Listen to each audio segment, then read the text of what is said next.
اللہ کے نبی صلی اللہ علیہ وسلم پہ جو وحی نازل ہونا شروع ہوئی ہے، اس کی ابتدا سورۃ علق کی ان پہلی 5 آیات سے ہوئی ہے۔ اللہ کے نبی صلی اللہ علیہ وسلم سے حضرت عائشہ کی روایت ہے، امام بخاری رحمہ اللہ نے اسے جو ہے روایت کیا ہے، کتاب بدء الوحی کی غالباً تیسری روایت ہے، شروع کے اندر ہی،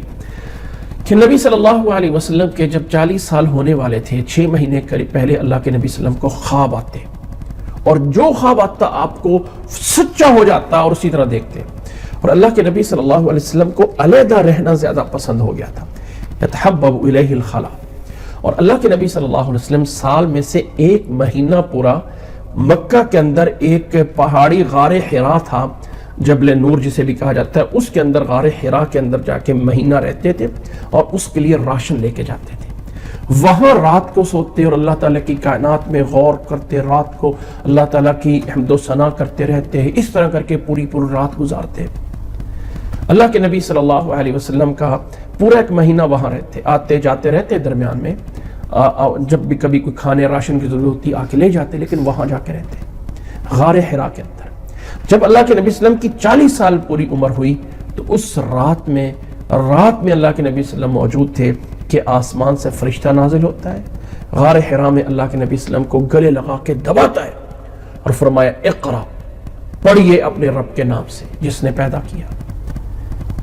پڑھیے۔ آپ صلی اللہ علیہ وسلم فرمایا ما انا بقاری، میں پڑھا ہوا نہیں ہوں، میں پڑھا ہوا نہیں ہوں۔ وہ فرماتا پڑھیے، 3 دفعہ فرمایا پڑھیے، فرمایا میں پڑھا ہوا نہیں ہوں۔ پھر آگے کہا پڑھیے اپنے اس رب کے نام سے جس نے پیدا کیا، جس نے انسان کو ایک لوتھڑے سے بنایا،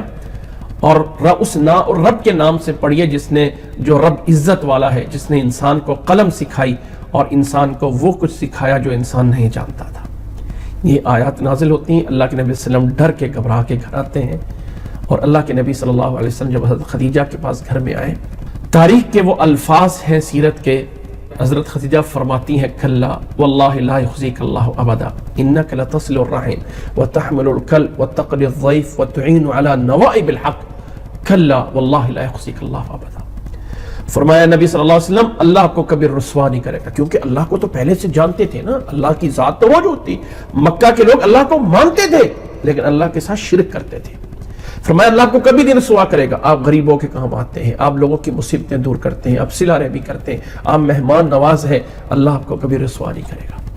پھر اللہ کے نبی صلی اللہ علیہ وسلم ورقہ بن نوفل کے پاس جانتے ہیں، وہ آپ کو بتاتے ہیں کہ یہ تو وہ فرشتہ ہے جو موسیٰ علیہ السلام پہ آتا تھا، اور فرماتا ہے اس نے ورقہ بن نوفل، ورقہ کہتے ہیں کاش کہ میں اس وقت زندہ ہوں جس دن آپ کی قوم آپ کو نکالے گی۔ اللہ کے نبی نے کہا کہ کیا میری قوم مجھے نکالے گی؟ فرمایا ہاں، جو کوئی بھی یہ امانت لے کے آتا ہے نا، اس کی قوم اس کے دشمن ہو جاتی ہے۔ پھر کچھ دن ہی ورقہ رہا اور وہ فوت ہو گیا، اور اللہ کے نبی صلی اللہ علیہ وسلم پہ پھر وحی کا سلسلہ شروع ہو جاتا ہے۔ تو نبوت کا آغاز ان الفاظ پہ ہوا ہے۔ یہاں پہ ایک بات سمجھنے والی ہے، کچھ لوگ کہتے ہیں کہ اس وقت حضرت جبریل علیہ السلام لکھی ہوئی کتاب لے کے آئے تھے، اور چونکہ وہ کہہ رہے تھے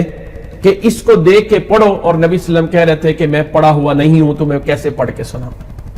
اچھا، وہ دلیل کہاں سے لیتے ہیں کہ نبی صلی اللہ علیہ وسلم نے فرمایا ما انا بقاری، میں پڑھا ہوا نہیں ہوں؟ حالانکہ عربی جو لفظ ہے اقرا اور ما انا بقاری، ان کا مطلب صرف یہ نہیں بنتا، اس کا معنی یہ بھی بنتا ہے کہ آپ سے کہا گیا پڑھیے اور آپ نے کہا میں کیا پڑھوں۔ ما انا بقاری ان کا مطلب یہ نہیں کہ میں پڑھا ہوا نہیں ہوں، اس کا معنی یہ بھی بنتا ہے کہ میں کیا پڑھوں۔